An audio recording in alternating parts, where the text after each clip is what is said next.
You're listening to the SoulShape Podcast, where we focus on your spiritual fitness, or what we like to call your energetic self-care. We're sisters and the co-founders of SoulShape, a quantum wellness app designed to make it easier and accessible to find healing practitioners in the energy healing world, and the soon-to-be Soul Gym.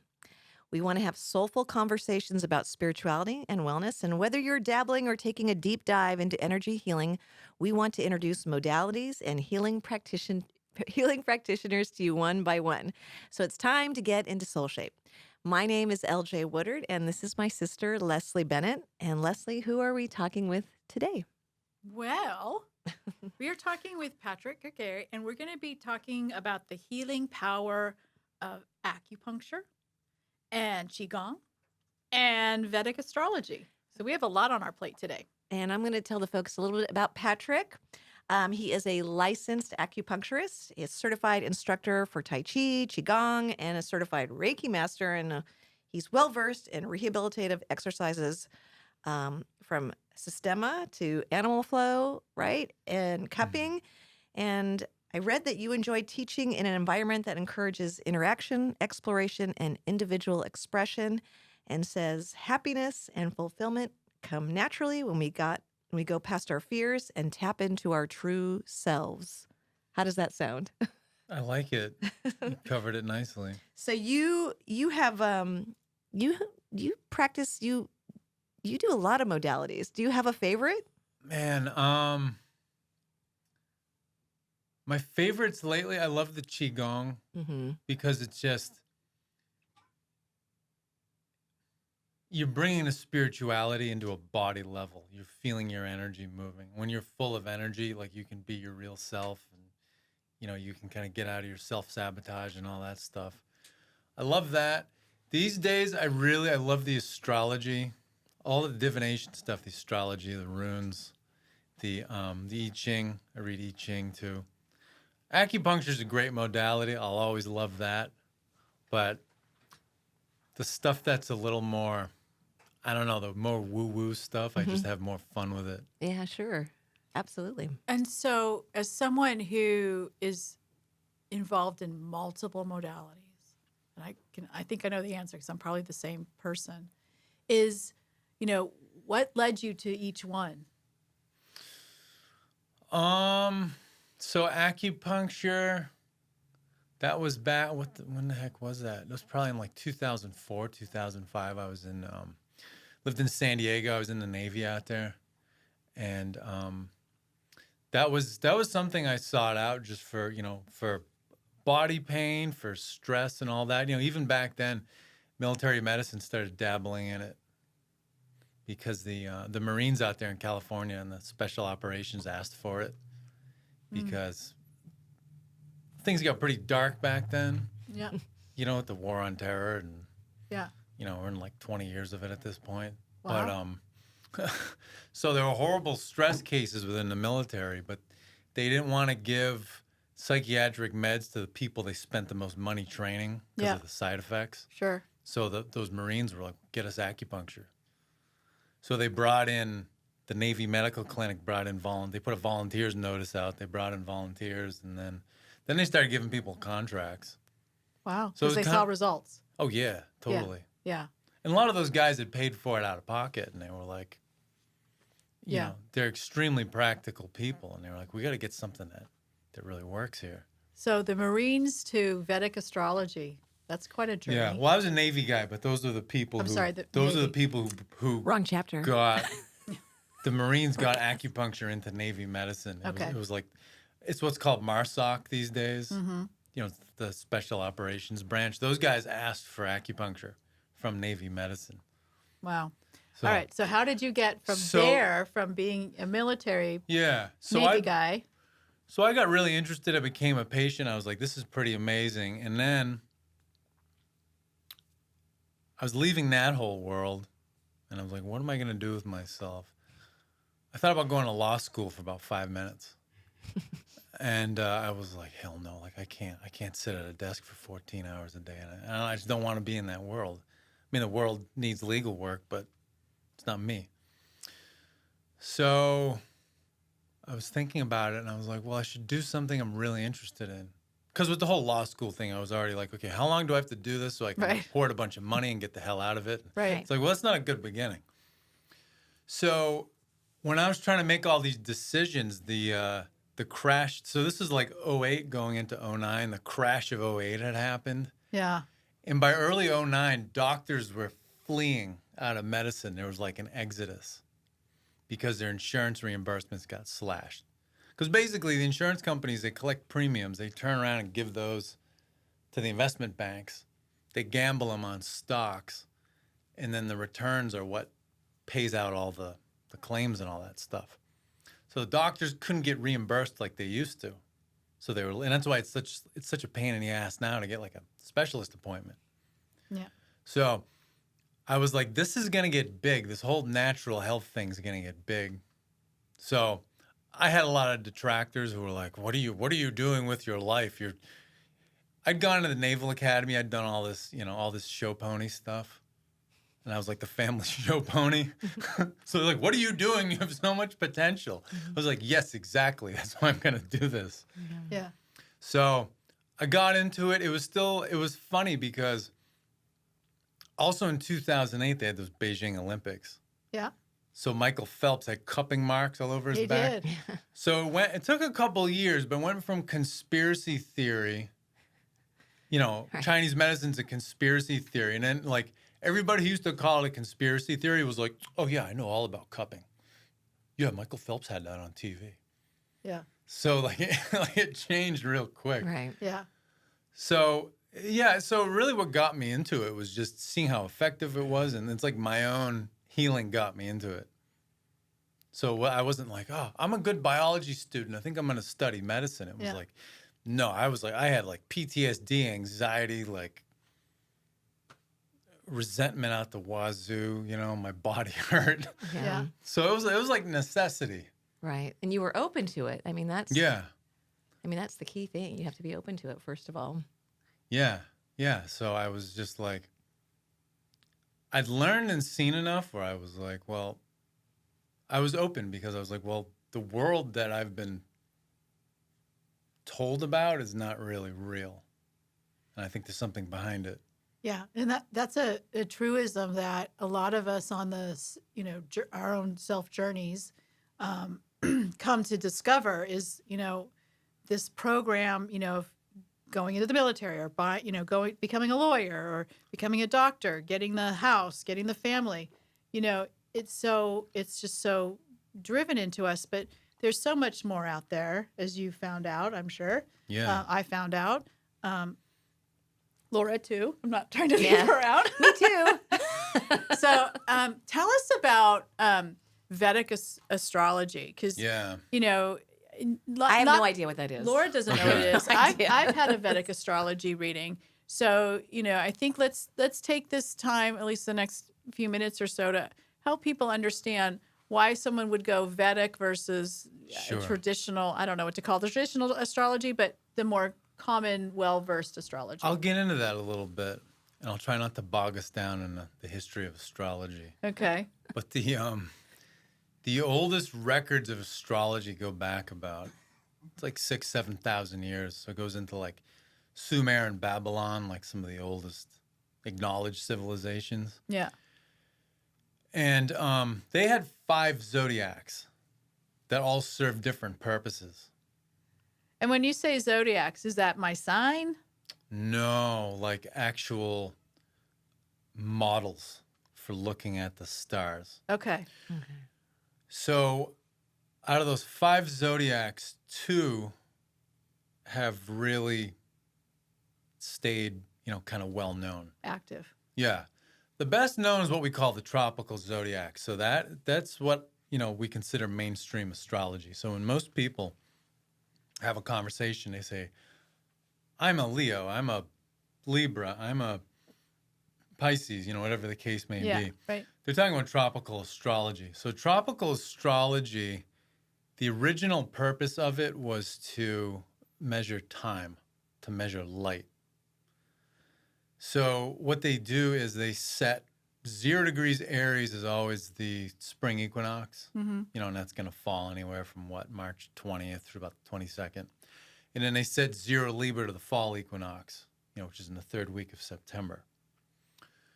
So that never changed. So it's an unchanging zodiac, and it's what they call an ideal zodiac. But the stars actually drift over time. So let's say today, right? Let's say the moon is in Taurus, for example. Mm-hmm.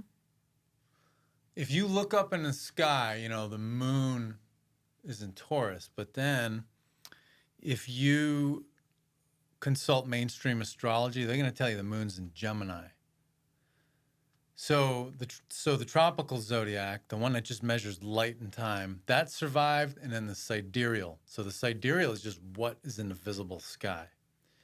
They are 24 degrees off, so they're 2/3 of a sign off. Now, what happened was right about the time when the Roman Empire adopted Christianity, so we're talking in the 4th century. It's the Romans. They changed it. Yeah, once they became Christian, they changed a lot of things. Yeah.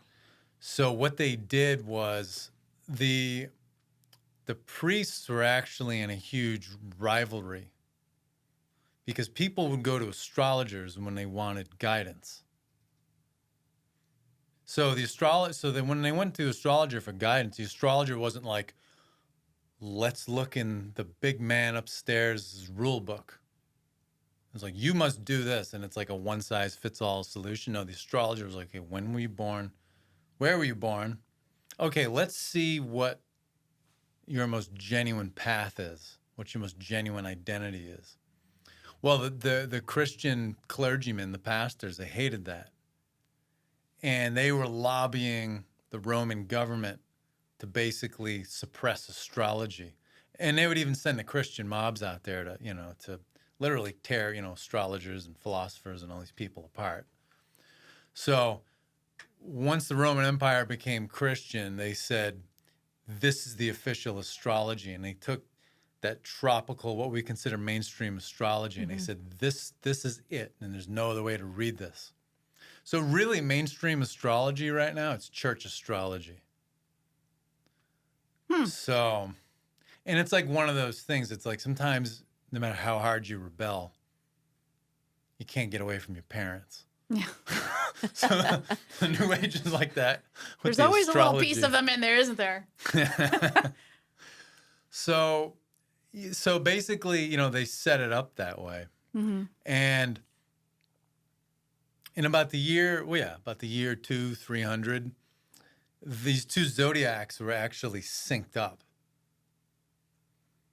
So on the spring equinox, 2,000 years ago, the sun was rising at 0 Aries. Now it rises at 6 Pisces on the spring equinox. So the entire sky shifts over time. Yeah. Stars take, 72 years to move a degree. So that's the traditional. What's the Vedic? So what happened? So the Vedic, they took that sidereal zodiac, which is just the visible sky, and it shifts over time. Vedic is a combination of the native astrology in India, and then the Vedic civilization actually invaded India. So Sanskrit came from somewhere like far to the north.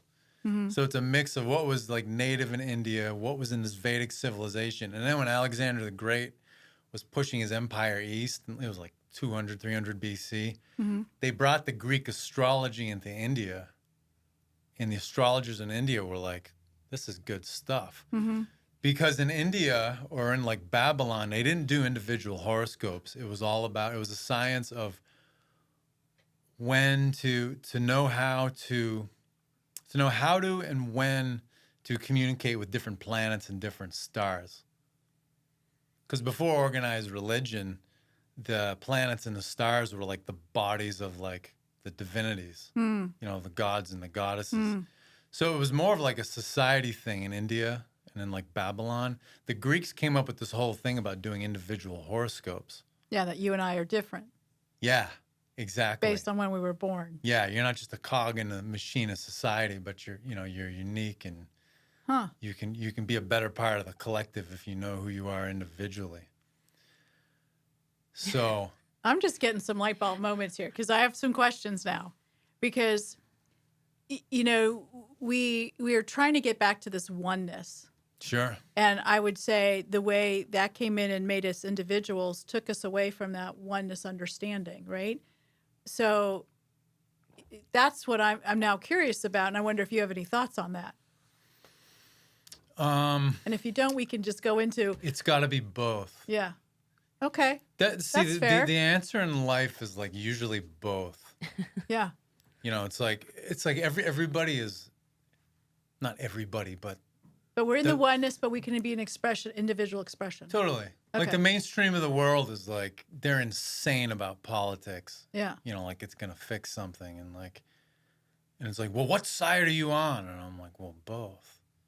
You know what I mean? Or, Yeah. should I go to holistic medicine or Western medicine? Well, both. Like, what do you Why need? deny yourself one? Right. Why deny yourself? So you want to take the red pill or the blue pill? Like Yeah. both. Yeah. Or none. Yeah. Yeah, sure. So yeah, I think. So Vedic, getting back to Vedic. So what insights Yeah. I would gain from a Vedic reading versus a traditional reading, if you know? You're going to. So the mainstream, the tropical astrology, perfectly valid zodiac, and I don't discount it. Yeah. But I go with the sidereal. I go with the more Vedic style. So the sidereal, the mainstream, it's going to tell you about the appearance of things. It's going to tell you about how things look, why they look this way. But then when you go into that sidereal, you go to more of that Vedic style. It goes to more of your essence. It's on a deeper level. Now, another thing, too, is it's more lunar. The mainstream astrology is more solar. So when people say, I'm a Sagittarius, I'm a Taurus, they're talking about their sun sign. Sun sign is extremely non-specific because it takes the sun 30 days to move through a sign. So then you kind of like, you see those internet personality tests, and it's like, there are 12 people in the world. Which one are you? When you go into more lunar zodiac, like the Vedic, like the sidereal, the moon is actually more important because the moon does deal with your body. It's a symbol for your body, but it's also your subconscious mind. So it's a deeper level of your mind. The sun, on one hand, it's your soul, but then it's also your conscious mind. So it's more of like what you show the world versus like what's really in there. Because we all wear a mask. Mm-hmm. So it deals with how people tick on a much deeper level when you go into that the more lunar zodiac, you go into the Vedic, the sidereal. Now, when you get more lunar, the 12 sun signs are made of 27 lunar mansions. These are smaller constellations that make up the 12 big constellations, the 12 sun signs. So that gets really interesting because those 27 lunar mansions that make up the 12 signs are all ruled by different planets, different deities. And then those little lunar mansions have 4 quarters. Wow. So you're really getting into some specificity. Yeah. Interesting. You're really getting into the weeds. Wow. And they would even use that to name children in the old days. Oh, really? In India. So you'd wait for the birth. You'd wait for the birth, you'd check the moon sign, then you'd check, so you'd see what zodiac sign it was in, what sun sign it was in, what lunar mansion was in, and what quarter of the lunar mansion. Each of those quarters has a syllable. So you'd start the child's name. The first syllable of the name would be the one associated with that quarter of the lunar mansion. Wow. So it's an empowerment tool. So the idea was like every time you heard your name or saw it in writing, it's like when Super Mario hits the mushroom and he like doubles in size, like it feeds energy in your mind. And you're like, oh, yes. Oh, that is my name. Thank you. Yeah. So it's almost like an energetic name, like based on Totally. your birth. What So- are those names? It's your essence. It can be anything. It can be like I'm You've got to find where your moon is. great. Gotta find where my moon And is. I know someone can help you find your moon. I think so. Yeah. So he's sitting right over here, Laura. I know, but it's like I was thinking it was more like historically, if these these when you can name someone, these syllables that we were saying, like Yeah. had, if it was, like the traditional name is maybe from India type thing, if there was a history to that. But no, it depends I on the think the actual. history we see in India, they have this tradition with seed sounds. So it's like the famous one is like they use that mantra like the Om. Mhm. It's actually an Ong. Like when you go to the Vedic, not the Vedic, the Kundalini yoga people. Yeah. They're like it's actually an NG sound. So you have like the Ong, you have an Ing. Yeah. What they would do is they take a deity's name, they take the first syllable and just attach an NG. So they had this tradition of seed sounds of these one syllable mantras. Because like in all spiritual traditions, they say that the universe was created from sound, from some sort of like Yeah, I've heard that. sonic waves and radiation. And they identified there are these 27 syllables, these sounds that are most important, and they kind of make up the fabric of the universe. Then you get into runes, and there's 24 of them, and those are the 24 energies that make up the fabric of, everything. It's deep. It is deep. And I can imagine, like, if someone was to come into your practice, and so what's the first thing they have to do? It's their time of birth or date of birth. What are the things that what do you need to give you to get a good Vedic astrology reading? Is that what it is? Yeah. Mm-hmm. You want the most specific birth time you can. So, within the last 70 or so years, they've been pretty good at recording a birth time, down to the minute. The more specific you can get, the better, because then you can get an accurate ascendant sign. And the ascendant is which of the sun signs was rising, the minute you were born. If you don't have that and you just have the day, you can get a really good reading just using the moon. So what I'll do is I'll put the moon in the first house and we'll go from there. And it's still extremely accurate. What is the reading actually? Like, what is, because we're traditional, mainstream astrology is like, oh, today you're this or that. But what is it like a Vedic, so when you're doing these readings, what is this? This is an individual blueprint. Okay, a blueprint. So it's basically your roadmap. So it's specific and it's general at the same time. So we go through ascendant sign, sun sign, moon sign, all that. The two most important things I do is something called a Dharma Devata. So Dharma means life path. It's basically the force of sort of spiritual destiny. It's all about what you came here to do. So when you look at the mind, I take this iceberg model. So the thing with icebergs, you can only see the top 5-10%, right? Mm-hmm. And the rest of it's below the surface. It's super mysterious. You can't see it. Your mind's like that. So being generous, 10% of your mental activity is conscious. So those are all the actions, the thoughts, the feelings we choose to have. It's very minimal. The other 90% is unconscious. So those are all of our triggers.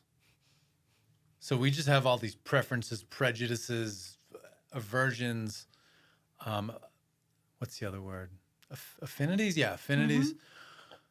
So we have all those and we really can't explain them. And then the subconscious is like the overlap zone. It's like this little sliver of an overlap on a Venn diagram where the circles overlap. So the subconscious, that's the part of your conscious self that can say, okay, wait a minute, let me look deeper here.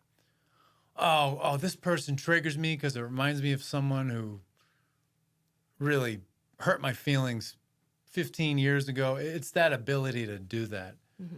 But most of our mental activity, our thoughts, our feelings, we don't even know they're going on. We don't even know why. But that's the most important part of you is your unconscious. That is your built-in manifester that's constantly building your circumstances, your world, your health, your finances, your relationships. It's working whether you're asleep, awake, whatever. So it's always running in the background. So a big part of this is all about understanding this deeper level of yourself. So with these three levels of a mind, there's a planet that rules each one. if you work with this one that rules the unconscious mind, deals with your life path, your destiny, all that stuff, you can understand the themes that you want to embrace in your life. And as long as you embrace those general themes, there are so many different things you could possibly do with yourself. So can I use you as an example? Yeah. So when you did your own, I'm sure you did your own Vedic astrology or had your thing read. Yeah, my first astrology teacher gave Yeah. me The a reading. reading. Yeah. What was something that you took away from that? You're like, oh, I finally got insight into that. I'm just curious. If I can be so personal. I got insight just into like why I like this, why I'm interested in the things I'm interested in, and why I want to put time into those. That's cool. So for me, it's a Mercury in Pisces. So that's what's called Mercury's debilitation. So a debilitation in pop astrology, it's made out to be a catastrophe. Yeah, the Mercury retrograde is happening. Hide under your bed. There isn't a mom in America when their kids go nuts. We're like, oh, great, Mercury's in retrograde, so brace yourselves. So planets have home signs, and that's like you're in your house, you're comfortable, you've got everything you need at your disposal. You got an exaltation. That's where a planet is like a celebrity, and it's where it's intoxicated. So it's having a great time, but it's not as comfortable and as strong as if it's at home. Then you have a debilitation. That's where a planet is most uncomfortable. But the thing is, it can do some of its most amazing work when it's uncomfortable because it has necessity. So Mercury is the intellect. It's your ability to think and communicate, speak, all that stuff. We should really like Mercury. Oh yeah, you can't live in this world without it. You can't live without an intellect. So I have a Mercury. So Mercury teaches, speaks, thinks. Mercury travels. It's the fastest planet. It takes like 90 days to go around the sun. Mercury's a messenger. Like in the mythology, it's divine messenger. So it has messages. Now it's in Pisces. It hates being in Pisces. Its home is Virgo because it's all about thinking carefully, thinking things through. It's all about being practical, sorting the details. Pisces is like a big mess of a sign because it's like all the other 11 sort of combined. It's like the deep ocean, and it's like ships like sink to the bottom of it. It's got weird creatures, like James Cameron in the submarine, So all you Pisces out there, Yeah. you just learned something about yourself. So like a Mercury in Pisces, and like Pisces deals with like the deep unconscious, your deep unconscious emotions and thoughts. It deals with isolated places, with like getting away, going out into peace and quiet. It deals with spirituality. It deals with like the other worlds, like beyond this one. Mm-hmm. It's a tough place for the intellect because the intellect wants numbers. It wants order. It wants order. For sure, it wants order. So, again, you learned why you are the way you are. Yeah. But what about, were there any illuminations about what you want to change? Is that something normal that in a reading? Like you might see like, oh, I don't like that so much. Can I change it? Is there... Like, can you change like some... Well, if there's something in the reading you're like, oh, I don't resonate with that, or that's not who I want to be, Oh, yeah. Well, so that's a process. Yeah, okay. Because you might have that reaction. So it's like, okay, well, I'll acknowledge my feeling. Yeah. But then you have to sit with it. Because a lot of the time, those knee-jerk reactions, that's like the self-sabotage kicking in. And it's like, I don't want to be that because my parents said I'm good at this other thing. Yeah, you know right, what I mean? right. But don't discount it. Yeah. Like, just sit with it and be like, okay, well, why do I feel this way? Okay. And, but that's another thing, too, is it's like, as we live and as, like, we, like, kind of dump more, like, internal baggage and we become more ourselves, then it kind of starts to get irrelevant. And then you kind of can be whoever you want. But that's like that's what they call, like, the great, like, work of alchemy is to, you've basically, like, you sort of like put your ego in check. And then you're like, okay, well, now I'm not limited to this chart anymore. But I mean, that's a life's work. Yeah, that is life's work, isn't it? Now, runes. Yeah. RUNES. It's another modality of astrology. No, No. These are. I'm asking for our listeners. Do not shame me. So sorry. So you're like runes. Yeah. Ruins. Okay. No, not ruins. Runes. Please explain. So in the mythology, in the Germanic world, you had the All-Father, you had Odin. Odin's an interesting character because Odin is basically a symbol of like our awareness, our intellectual awareness, our spiritual awareness. So in the and that's why he's the king of the pantheon. You know, it's our highest awareness is what he symbolizes. So in a mythology, he's always questing for knowledge, for wisdom. So Odin was hanging on this in the story. He's hanging on this tree for 9 days, and basically the runes came to him. They were something that he could intuit. So the idea was that he made himself uncomfortable. He faced his fears, he invested in himself, and he became wise. So the runes, they're symbols of basically these 24 fundamental energies that are basically like the fabric of everything that exists. So what you can do with these, in a reading, you can basically create a mind map. So I'll pull 9 runes and I'll basically make a compass. So you got 8 directions and you got 1 in the middle. Now, this is where the whole like 9 worlds thing comes in. So if you watch like the Marvel movies, like with Thor, they talk about the 9 worlds. Every spiritual tradition in Eurasia has this symbol that looks like a compass. It's got 8. It's a cross. It's a cross with like another cross on top of it. So it's a cross with an X superimposed. So those 9 worlds are basically like the 9 dimensions in our reality. Now the physicists are starting to say, oh, we think realities have 9 dimensions. So because the universe is made that way, your mind is also made that way. Your mind has like these 9 forces, basically. So you lay the runes out in that pattern and you get a snapshot for sort of what somebody's mind is doing at the time. So you can use this for someone wants to say, okay, I feel like I'm out of balance. I want to see what my whole inner world is doing. So you lay these runes out. And some will be upright, some will be reversed, kind of like tarot cards. Based on the ones that are reversed, I can give you a rune to meditate with, a symbol to meditate with, which helps rebalance the whole thing. You can use these when you have decisions to make. And you can look at the potentials of certain courses of action. So that's another thing, too. With like tarot reading, psychics, astrology, nobody can tell you what the future is, but they can tell you the likely probabilities of certain actions.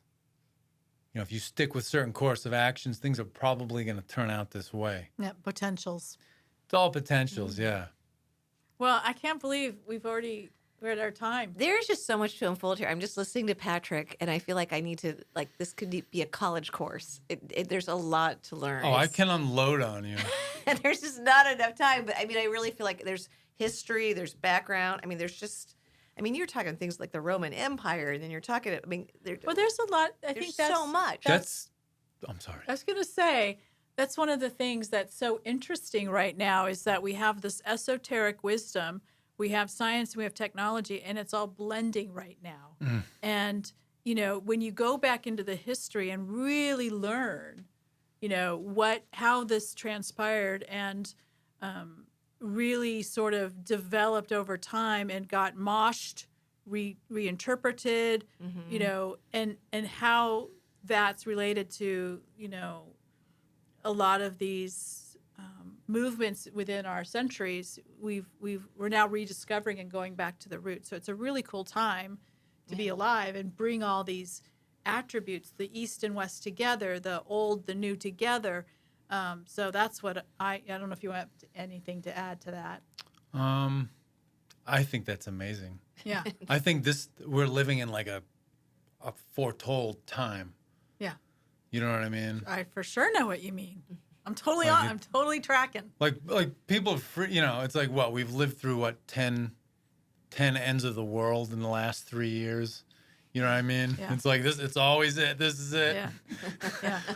All right. And it's well, like there's so much to be freaked out about. But I think it's an awesome time. yeah. All right. So it's that time for that soulful stretch. A soulful stretch we do every end of every episode, where we just sort of recap and rethink about what's expanded our minds, opened our hearts, things that we want to work on. So my soulful stretch is something you said in regards to in debilitation, there can be productivity. And so you just applying that not only to a moon or a planet, but just in life, that when, you're down, this is where change and happen occurs. So while it may feel like you're down and out, you're really going in and up. So that was my soulful stretch. Yeah. What about you, Laura? Well, I feel like I just have a lot to learn about this modality. And I mean, I love astrology, and it just kind of opens up a whole new an awareness, really, of, just a different, I don't know, it questions it. And so you always hear people say, oh, there was a thing that came out a few years ago, like if you thought you were this sign, you're really this sign. And it probably has a lot to do with the Vedic astrology. It's like, so it makes me just want to re-examine it a little bit. That's what my soulful Sidereal's stretch. been making a comeback for probably the last 10 years, where people have been more vocal about it. It's interesting. Yeah. Any soulful stretch on your end? Man, I'm going through, like one a minute.